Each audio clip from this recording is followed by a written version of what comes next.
Hi folks, welcome back to TacNTrack TV. I'm Brad, and today I'm going to bring you something a little bit special. I love guns that have a historical context and have history that come with them. On the table here today, we've got two German K98Ks. Over here, we've got a 1944 mid-war produced DOT K98K.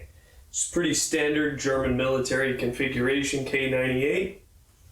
Over here on the right, we've got something very special. This is an Israeli K98K. Now this started life just like the one over here. Started life out as a German service weapon. This is a 1945 produced Czechoslovakian gun. These were taken into service by Israel after the war. Israel was looking for guns from anybody they could get them from. And one of the best places to get guns in 47 was leftover German World War II military equipment. This is a DOU 1945. One of the unique things about these guns is when you look at them, you can see that they were scrubbed and sanitized.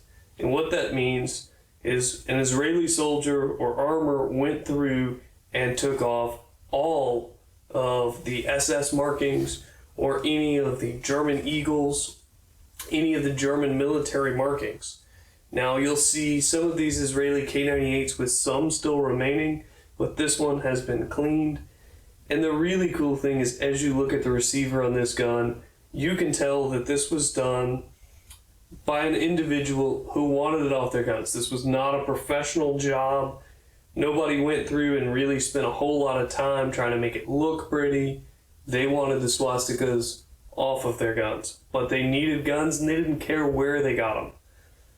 So this was an excellent choice for the Israelis in the early 50s. Now these continued to see service with the Israeli military and the Israeli police in a second line use all the way up into the 1980s.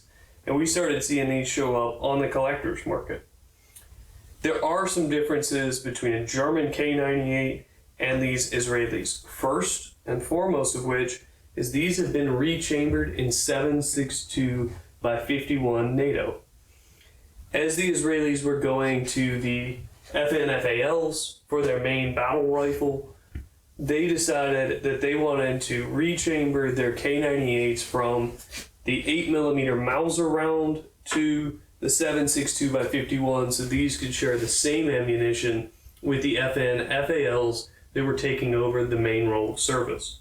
Now when they did that, they took the barrel band and they stamped 7.62 on it, as well as the backside of the stock. Another interesting point on these Israeli K98s is almost all of them were restocked. This one doesn't have it, but a lot of them have finger grooves about midway up, and you can see that they've done some changes to the takedown assembly. The German K98 mid-war, like we see over here on the left side of the table, has a bolt breakdown tool built into the stock. And these were normal for German war K98s. Towards the late end of the war, we did start seeing that kind of come off these rifles. But this Israeli one has it built into the backside of the butt plate. We'll also notice some unique Israeli markings on these guns.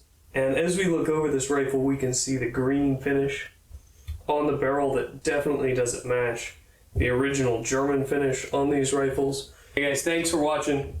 I really hope you enjoyed our K98.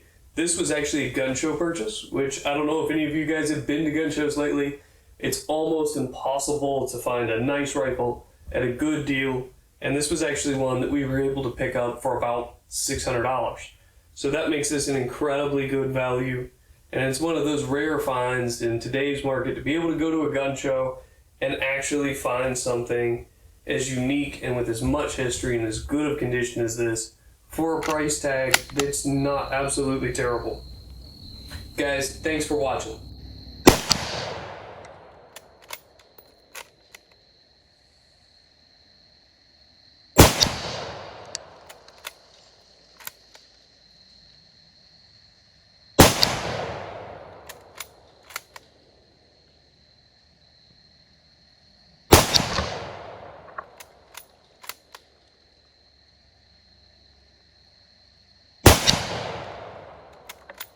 Yeah, you can call it 3, 2.